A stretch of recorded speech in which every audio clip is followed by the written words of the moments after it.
My name's Debra Myhill and my area of research is writing and the teaching of writing. And why would we be much more powerful than I? What's the relationship between learning grammar and learning how to become a better writer?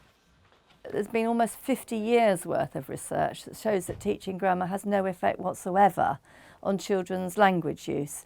That's partly because it's always been taught out of context. Everybody thinks of grammar as being about finding out those errors and sins that you've committed in your writing.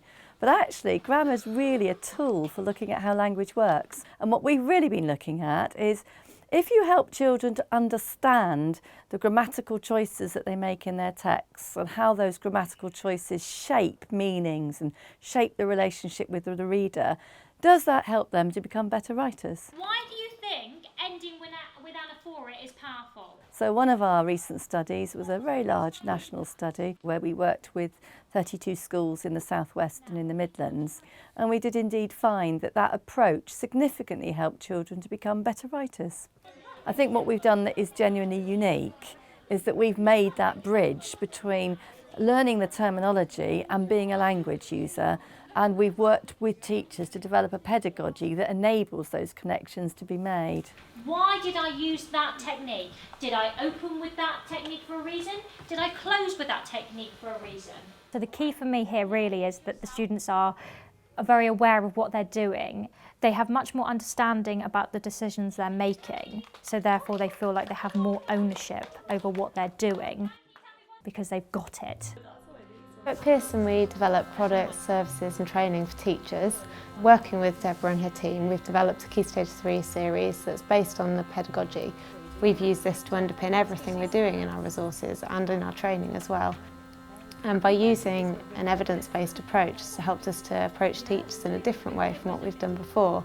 And that's really grabbed their attention. They've been really excited by it, and we've just had such great interest in the evidence and in Deborah herself.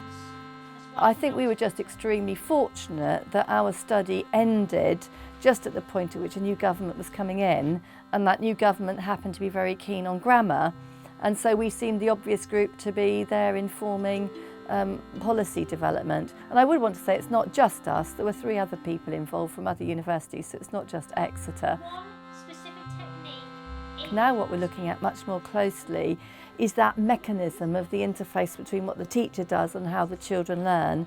And what we've done with each of these teachers is they're kind of co-researching with us. We plan lessons together, and then as a research team we come in and watch the teachers teaching, but then the teachers watch their own videos later and then are discussing what they see in the relationship between what they taught and what children are learning in terms of the writing. But there's a real danger that what happens in schools is dictated by people from outside schools who don't understand that all those subtle shades of meaning, context, backgrounds that shape what happens in any classroom. And we see teachers as our partners in this, not as subjects of research, but partners in research. And of course it is the way that has most impact. Although we know the approach works, the simplistic idea, like a medicine, if you apply this approach to the nation's schools, what we'll see is curing of writing problems. That's not what we're about. It's really understanding how classrooms work, how teachers work, how children learn, and what's the best combination to make the best possible chance of children becoming really successful writers.